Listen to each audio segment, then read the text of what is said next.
When the cane toad appeared in more than 20 countries around the world, local predators turned out to be totally helpless. They've been trying to eat it for decades, but with no success. This could go on forever until people intervened. They had to stop the predators from trying. Otherwise, the consequences would have been terrible. It all started when people decided the cane toads have an important mission on this planet: to eliminate pests.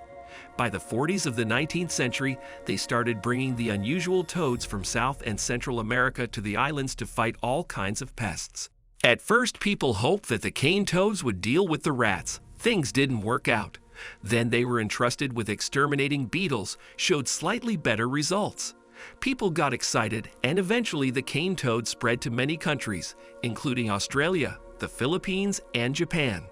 What could happen if you bring a species to a new habitat not intended for it? If you saw my other videos, then you must realize nothing good will come out of it.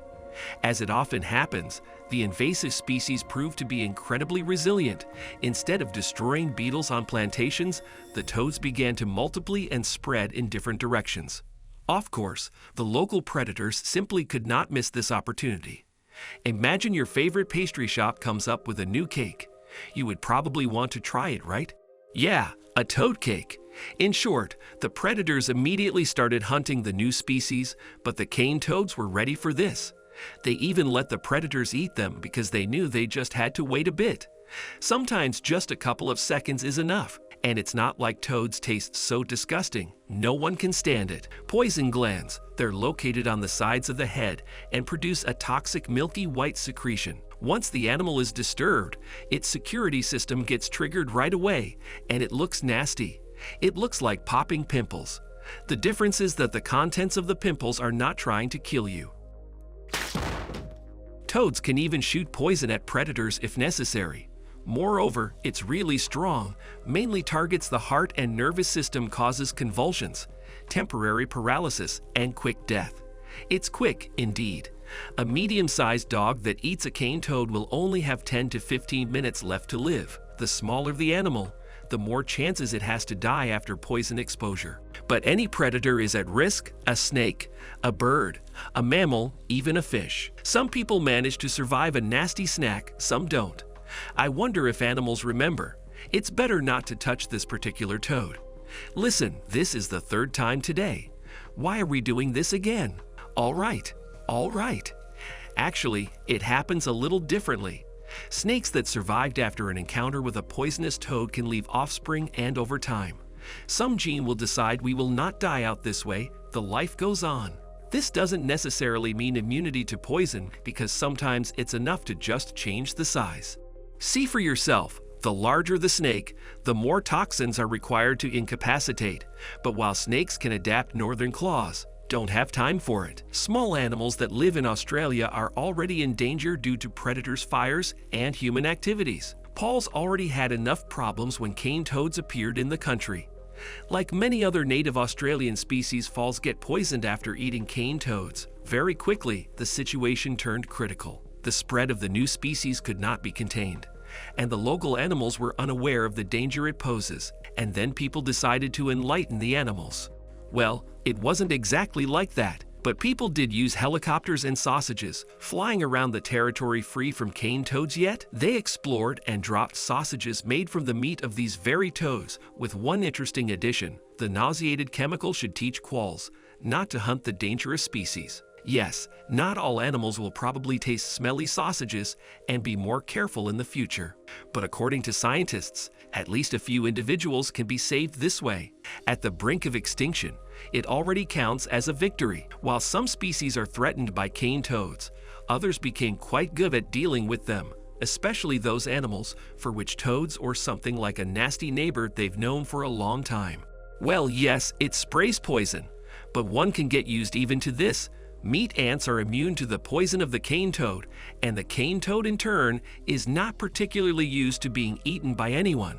Usually, it just freezes and waits until the poison kicks in and the predator spits it out, but it doesn't work with ants.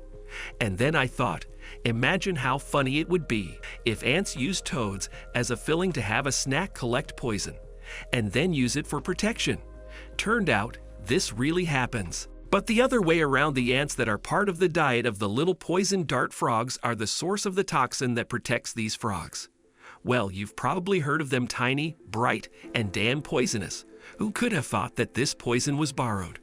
And since even animals have learned to use toxins of other animals, people simply had to do something similar. Hunters of Ambara-Wunan people traditionally milked cane toads to get poisoned and then smeared arrow tips with it. Okay. Actually, they were used for hunting big game. Remember what I said about the toad toxin? It causes temporary paralysis, which means that even one hit with an arrow in a random spot is enough for a successful hunt. But how do people eat this meat? Then if the prey was poisoned, then surely there's a risk of being poisoned afterwards. Researchers have different theories. Someone says the key is the exact dosage and heat treatment, thanks to which the poison can be easily digested. There's another point of view which is easy to explain. Taking a snake as an example, if a venomous snake bites a human, he will die because toxins will enter the bloodstream and quickly reach the heart. But if you eat the same snake, its venom will not do any harm because it'll end up in the stomach. Enough time will pass forward to be absorbed into the blood. And by that time, there will be nothing to poison you. Perhaps, if the toxins of the cane toad travel such a long way, they would also become harmless. What about animals that cannot neutralize the toad's poison with some deer cooked over a fire? It turns out you can avoid poisoning even if you have no immunity. It just needs to be smart. Water rats learn to remove the gallbladder with surgical precision and then take out the liver and heart of the toads to eat them, carefully and quickly avoiding danger. These Australian rats spot the invaders. Crows have learned to flip toads, not to receive a dose of toxin right in their beak. Moreover, they also lift the toad to the branches of trees so that the prey stands no chance. In fact, I'd not be surprised if the birds began to use special tools and crush the toads with stones, trick them into wasting all the poison or something like that, because that's exactly what birds do. They come up with ways to solve problems. I want to talk about extracting the contents of eggs and turtle shells with the help of ancient Greek playwrights. But more often than not, vultures simply take stones in their beaks and use them as a hammer to break the shell of ostrich eggs. By the way, why not lift the eggs? Well, good luck trying. They're heavy, slippery. Moreover, if you throw stones from above, then the probability of hitting the target will be only 40 to 60%. Every time you have to go down, take a good cobblestone, take off, aim. It's too hard. Wait a minute, why are eggs so strong anyway? After all, those shells are usually not very thick, but crushing an egg is a real challenge. The toughest areas of an egg are its top and bottom. If you push them at the same time, even a hen's egg can remain intact. It can support up to 128 pounds when standing upright. Its strength comes from its shape. The top of the egg is a three-dimensional arch, a dome that is considered one of the most durable structures in the world. It's no coincidence that many old buildings have such ceilings, which have not collapsed so far. Take the Roman Pantheon. It's almost 2,000 years old, but if the eggs are so strong, how do the chicks get out? There are hardly any suitable stones inside to break the shell. It's all about the spot you apply the force to. If you knock on the same place, micro cracks will appear on the shell and it will fall apart. This is why you can easily break an egg by hitting it with a knife, but it's hard to crush it. Oh, and by the way, a friendly word of advice. If you want to try it, do it over the sink. You definitely don't want to clean up the entire kitchen. And yes, while you're doing these egg experiments, the cane toads are taking over new territories. Just don't forget about. See you later.